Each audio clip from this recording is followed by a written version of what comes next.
Tiffany. Hey, what's up? Hey. Hey.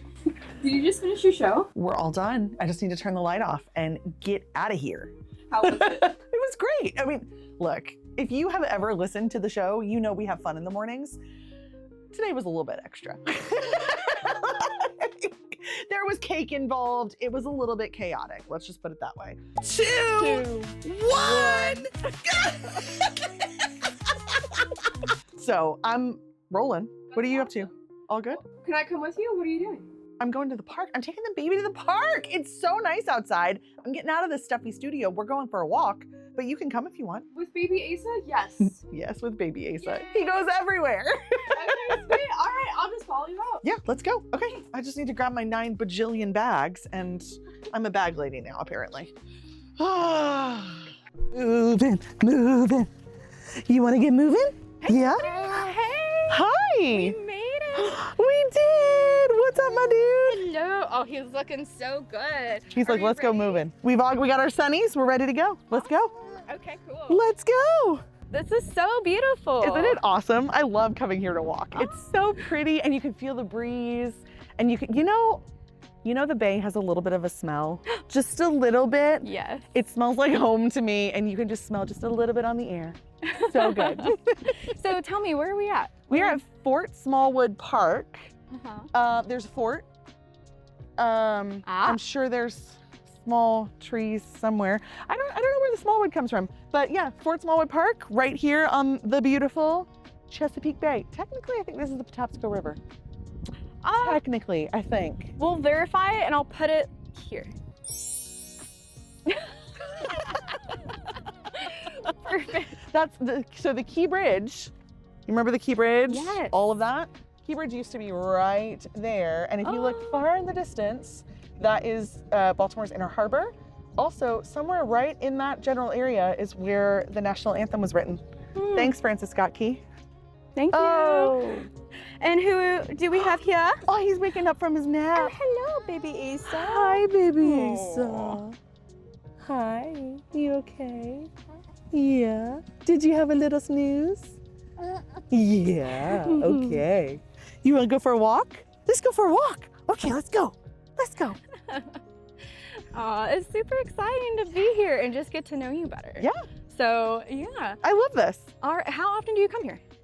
Too much? I came here enough while I was pregnant walking that the lady at the gate knows me. Like, she's my buddy, and we always check in whenever I come to the park. So, I love that. yeah. So do you, the Englishman, and baby Asa just go for walks? I think that's part of his Englishness. Joel's, like, he's used to walking all the time because in England you can walk just about everywhere. So he likes to go for walks. So yeah, we'll come here with the Englishman and we'll enjoy the beautiful view and go for walks. That's advice you got that you did not follow. Oh, like it was really good advice and I just didn't pay attention to it. Yeah. That's a really good question, Steph. You know what? This is funny. One of the best things that somebody ever told me was about like not doing anything too like harsh or rash or silly or like impulsive. I guess that's the word I'm looking for. Don't be impulsive when it comes to certain things. And I will say, when I started dating the Englishman, I was a little bit impulsive because he lived in England at the time. We'd been friends for a long time, but he was in England and I was like, you know what? I'm just gonna go for it. Why not?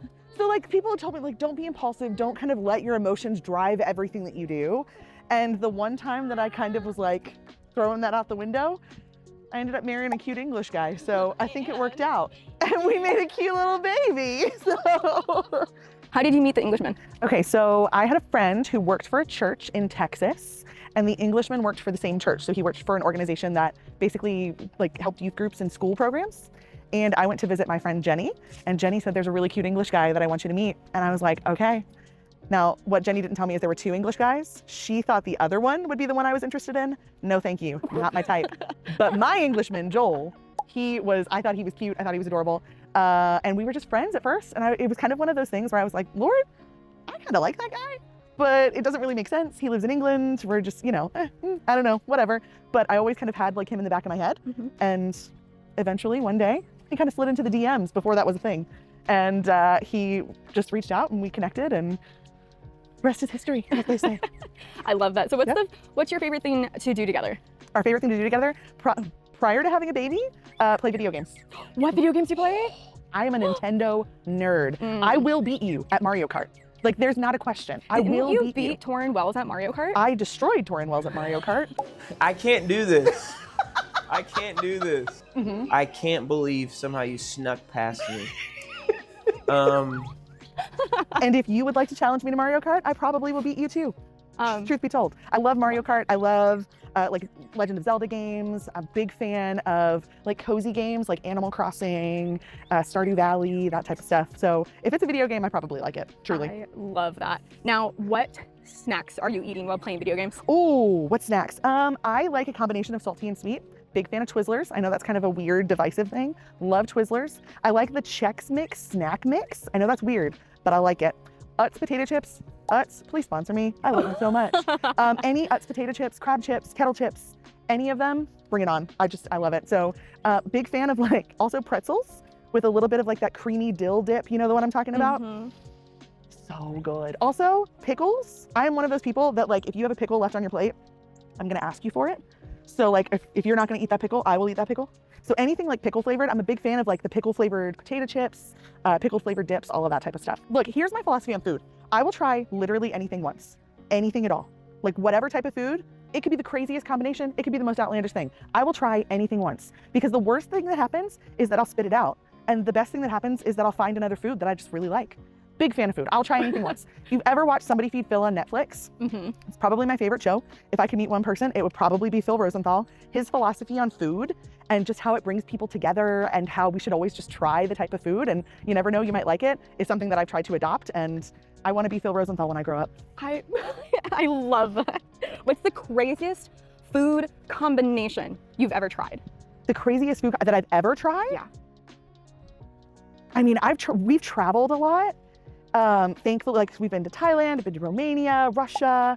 Obviously, my husband's from England. I will say black pudding is up there with the crazy stuff, but it's actually pretty good.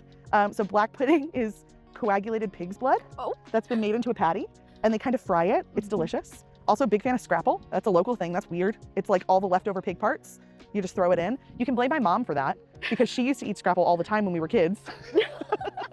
So she got us to eat, like we just ate whatever she ate. So we ate oysters, clams, scrapple, all the other things. Thanks, Mom. Thanks, Mom. We ate it all, truly, any of it. What's your favorite book? My favorite book?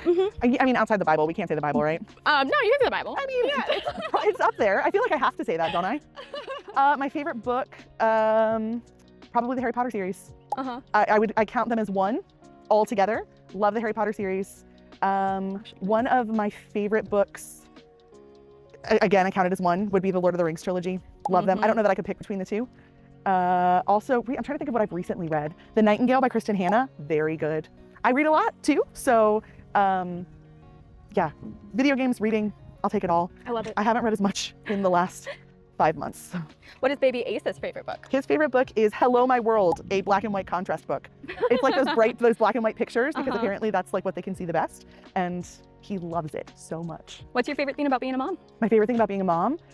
Watching him discover the world, right? Like watching him discover all of the things is just so cool to watch. I also had no idea that I had so much capacity for love. I love this little dude more than I ever thought possible. And that's just a really cool thing to experience, for sure. What do you love about your job? My job? Oh my gosh. We get to interact with people I get to be your best friend in the car on the way to work, on the way to school, on the way to your doctor's appointment, literally wherever you're going, I get to hang out with you in the car and be your friend. And that's probably my favorite thing, especially most of the time we're in the studio and I don't really get to hear like a lot of the bounce back. When we get to go out into the community and interact with friends, meet the people on the other side of the radio, it's my favorite thing. I love it.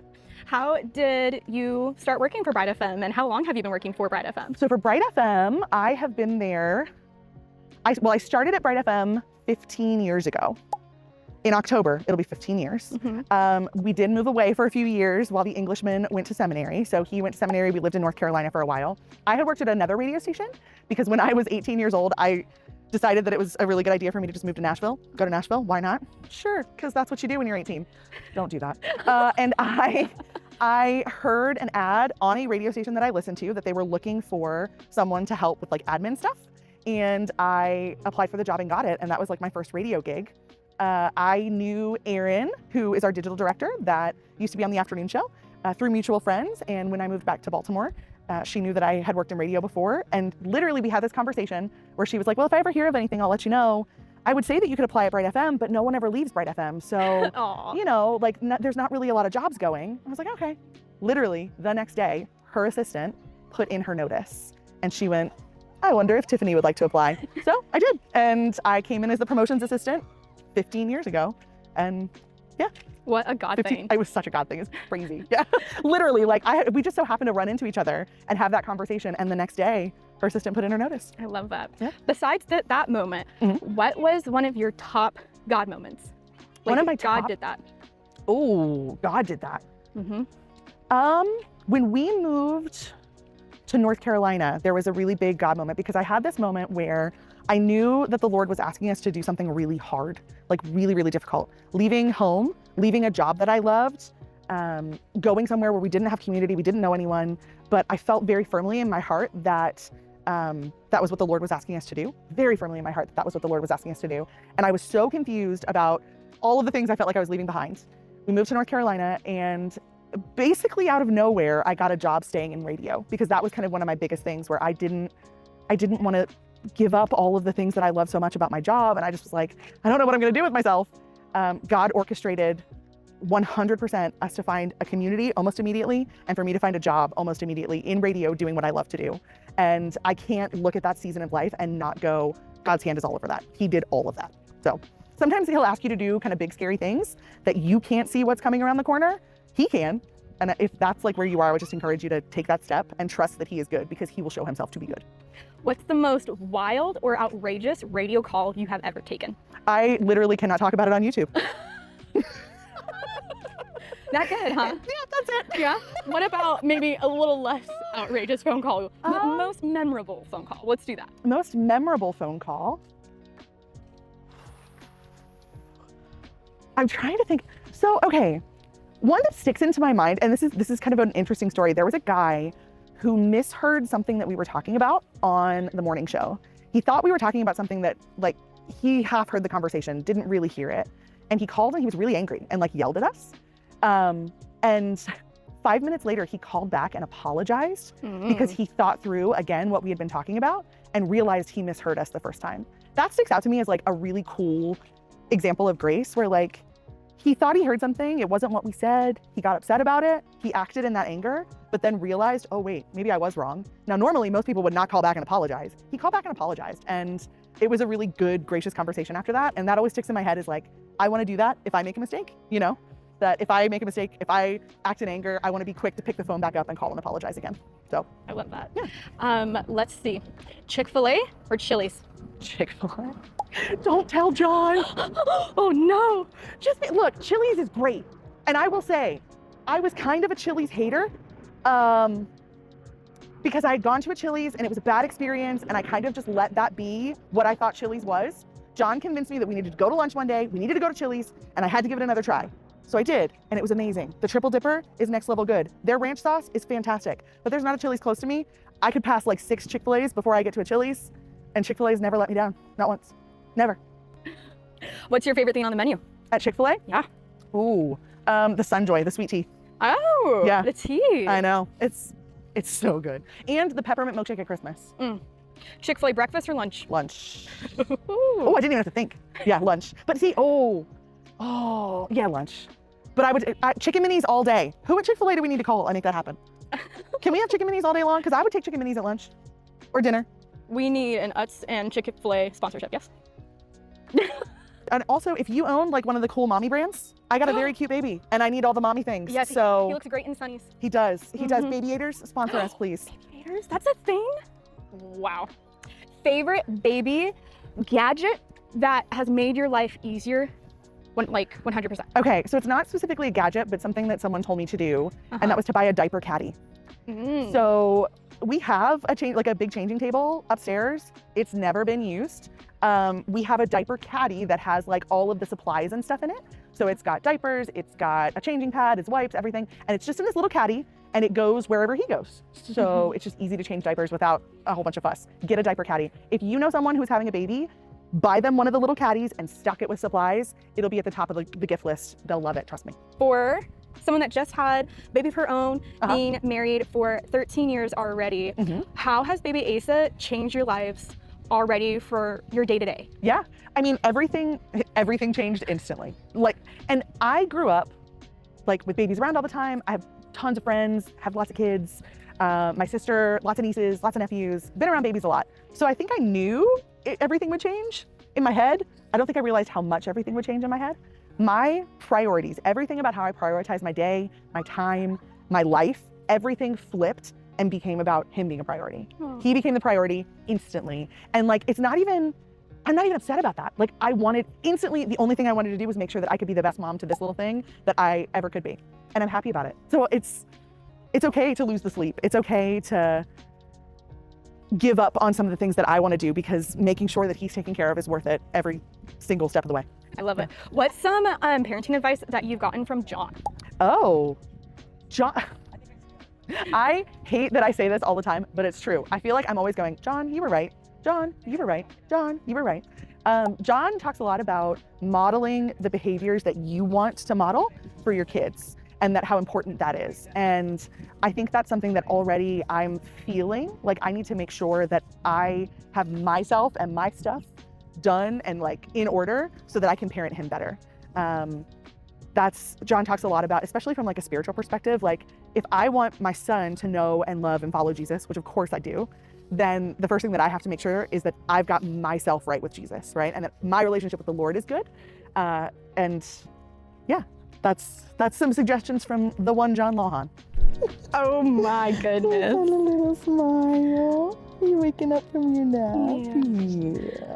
All right, Tiffanie, so since we've finished our walk here, what's some life advice that you would give to somebody watching right now? I would say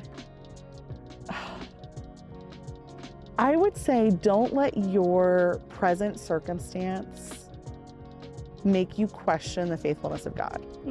And I know that that's hard when you're going through something hard or challenging or in the middle of something, but I would just encourage you to always look back at how God has been faithful through all generations, like literally from the beginning, and hold on to his faithfulness to them and to you. Because if you look back on your life, even past your current situation, you'll see his faithfulness and his hand throughout all of the things that have happened to you.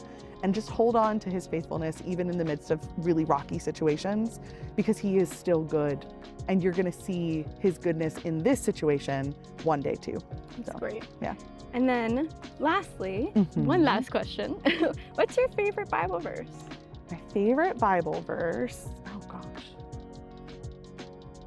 Can I say the whole book of Romans? Is that allowed? Yeah, 100%. Look, I was gonna like James 1:22 is a really good verse. I love that, where it talks about being doers of the word and not hearers only, because I think that there is something really beautiful about living your faith out. But the entire book of Romans, like if I'm feeling down, if I have questions about anything, if I like just need some encouragement, need a pick me up, it's Romans that I go back to again and again and again. And I think, especially if you're, maybe new in your faith or trying to work this whole Jesus thing out, read the Gospel of John and then read the book of Romans, because it will just encourage you and give you so much perspective on your faith. And it's just probably my favorite book of the Bible. Are you allowed to have a favorite book of the Bible? 100%. Okay, it's Romans. There's no rules. Okay, bye. Thank you. Thanks. See you later. See you. Bye. Bye. Hey, thank you so much for going on a walk with me and baby Asa, and for hanging out. If you want to check out more about Bright FM Mornings, you can listen every day, Monday through Friday, from 6 a.m. until 10 a.m. And you can connect with the show too on Instagram, all of social media, and make sure to like and subscribe.